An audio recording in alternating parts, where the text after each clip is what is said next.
These episodes definitely weren't only meant for kids. Welcome to MsMojo, and today we're counting down our picks for the top 10 darkest Nickelodeon episodes. What I'm about to show you, I discovered in that wretched Fire Nation prison. For this list, we'll be looking at the most twisted, scary, and thought-provoking episodes from Nickelodeon's catalog of shows. Number 10. Plankton Paranoia, SpongeBob SquarePants. When Plankton makes no attempt to steal the Krabby Patty's secret recipe, Mr. Krabs becomes increasingly suspicious of everyone around him and slowly descends into madness. Oh, maybe he doesn't want me formula anymore. He took the bait! We're going to red alert!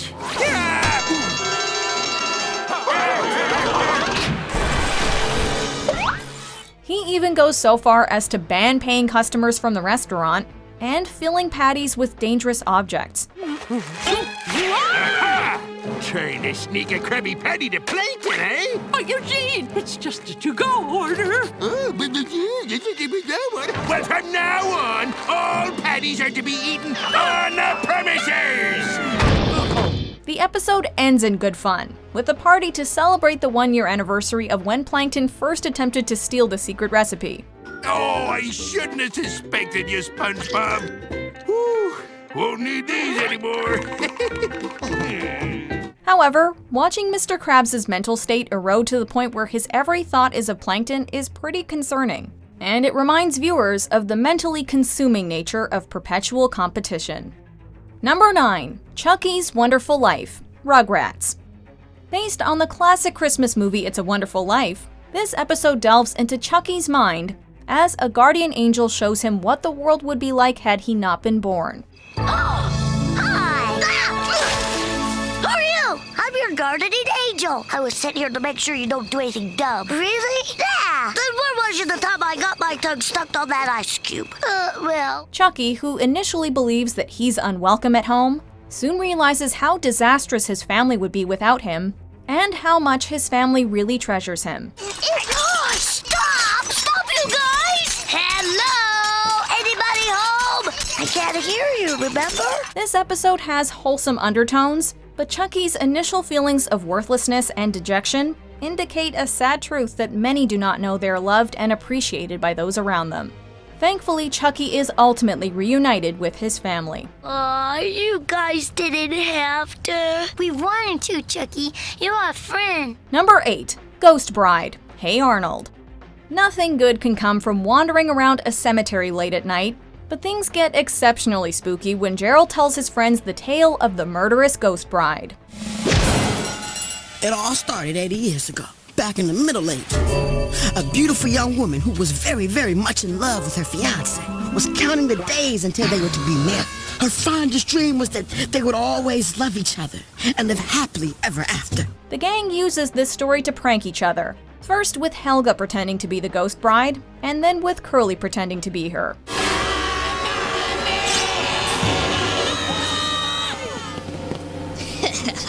Who's scared now? However, the darkest part of this episode occurs near the end, when everyone decides to cruelly get back at Curly by locking him in a tomb and leaving him in the cemetery. I say we lock him in the crypt and leave him here! Hey Arnold, how'd you know it was Curly? The thought of being trapped alone in a cemetery at night is enough to make anyone scared, but imagine being trapped there by your own friends. Number 7. iPsycho, iCarly. For the most part, iCarly focused on the fun and shenanigans associated with running a web show with your best friends, but iPsycho was a rare foray into the dangers of putting yourself out there on the internet. iCarly is my life. I see a girlfriend for Freddie. My name is Nora Dershlet. Dershlet. That's not funny. When Carly, Sam, and Freddie meet a lonely fan named Nora Dershlet during her 16th birthday party, all seems to be normal until she locks them in a basement. I'm sorry, Carly. I couldn't hear you. Again, please. I said, why'd you close the door? While they eventually manage to escape with Gibby's help, the episode touches on the dangers of parasocial relationships and the difficulties associated with online popularity. No! This is not how friends behave! Oh, getting Sleepy. Feeling. With the rise of influencer culture and YouTube fandom, this issue is more relevant than ever. Number 6. Stimpies Fanclub, The Ren and Stimpy Show. Jealousy and resentment are never a good combination, which is why when Stimpy shoots to stardom and Ren gets left in the dust, their relationship becomes increasingly strained. Wow! Another one for me! Another one for you. Me. One for you. You. What's worse is that Ren gets appointed the president of Stimpies Fanclub and is forced to read and reply to Stimpies fan letters. And you're the nicest, too. You are nice to everybody. Even that ugly thing who yells at you. What is he, anyway? A mosquito? This is psychological torture for Ren as he develops insomnia and goes so far as to consider murdering Stimpy. He only refrains from doing so when he imagines burning in hell for his actions. How easily I could end a farce with these hands. This episode is bound to make viewers shudder, from hellish imagery to destroyed friendships to envy-induced madness. Number 5. To Heck and Back, Rocco's Modern Life. Difficult themes don't always constitute a dark episode, but this episode certainly made viewers do some serious thinking. Welcome to Heck, a friendly community.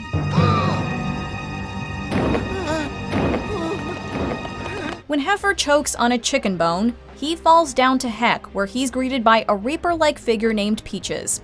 While this episode is infused with humor, it depicts the importance of reflecting on one's behavior. Observe. My cake! My cake! Oh, did you even taste it, you walrus? Heifer only realizes how gluttonous he is once he's forced to confront the repercussions of his habits in Heck, where it feels as though it's too late for him to change his behavior.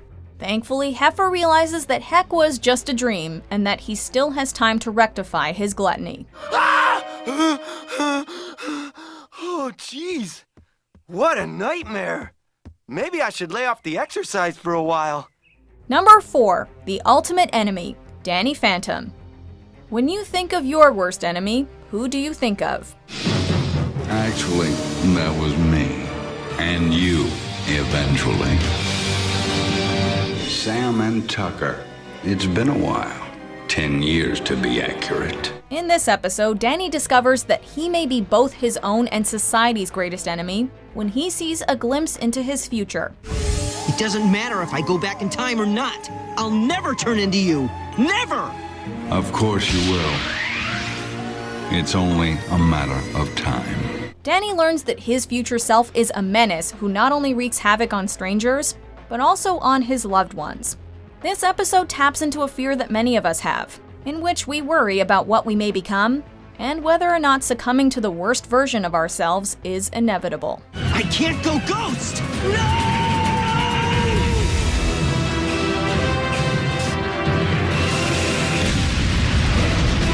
Number 3. Nasty Patty, SpongeBob SquarePants. SpongeBob is Nickelodeon's longest-running show, and during this time, it's had its fair share of dark episodes such as Are You Happy Now? And the aforementioned Plankton Paranoia. I can't seem to get happy. Maybe this will help. But Nasty Patty reigns as one of the darkest episodes of all time. When a health inspector visits, Mr. Krabs and SpongeBob are desperate to impress. If he finds one health violation, he'll close us down for good. We've got to do everything in our power to make sure he passes the Krusty Krab. However, they become convinced that he's a fraud and serve him a disgusting burger. To their horror, they realize that he's innocent, but it's already too late. The blasé manner in which Mr. Krabs and SpongeBob deal with the inspector is concerning to say the least, and it reveals just how far Mr. Krabs is willing to go to maintain his business. Mr. Krabs, what are we gonna do? What's this wee stuff? You fed him the tainted patty. Looks like it's the stony lonesome for you. But you told me to give it to him. Well, you could have talked me out of it. You're right, Mr. Krabs. I'm guilty. Number 2. Dark Harvest, Invader Zim. How far would you go to fit in? In this harrowing episode, Zim proves that he's willing to go to extreme lengths to hide his alien nature. Say, you're full of organs, aren't you? Why, yes. Yes, I am. And you wouldn't notice if you were, say, missing a few? Probably not.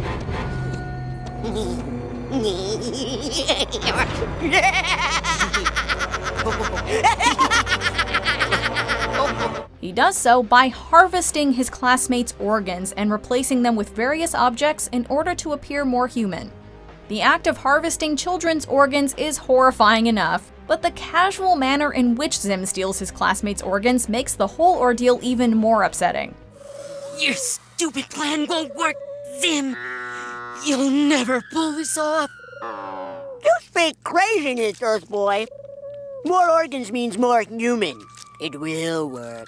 This show was definitely meant for older kids, but even so, people of any age would find this episode disturbing. Oof, does anyone else want to curl up under a blanket right now? Before we unveil our top pick, here are a few honorable mentions. So you're the new baby, huh? That's right. I'm the new baby. I'm the new baby and you're the old baby, see? And you better get something straight right off the bat. There ain't room in this house for the both of us. And now it is time to say goodbye to the life you used to have before I send you to the dimension of kids who improved the world by wishing they were never born! Before we continue, be sure to subscribe to our channel and ring the bell to get notified about our latest videos. You have the option to be notified for occasional videos or all of them. If you're on your phone, make sure you go into your settings and switch on notifications. Number 1. The Puppet Master, Avatar: The Last Airbender. If thinking about blood makes you squeamish, you might find it difficult to get through this episode of Avatar: The Last Airbender. Katara meets Hama, an old innkeeper who has mastered the art of waterbending. When you're a waterbender in a strange land, you do what you must to survive. Tonight I'll teach you the ultimate technique of waterbending. However, Katara soon learns that water is everywhere, including the human body, and that Hama is performing bloodbending on civilians.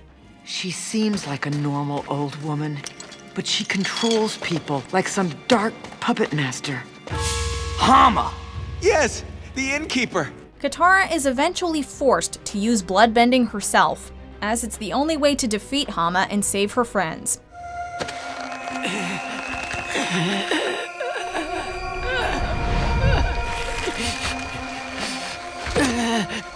While the bloodbending aspect is horrifying in and of itself, Katara's psychological distress as a result of the dark side of her powers makes this episode truly gut-wrenching.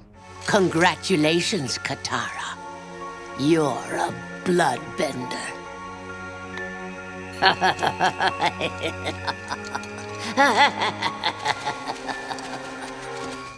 Do you agree with our picks? Check out this other recent clip from MsMojo. And be sure to subscribe and ring the bell to be notified about our latest videos.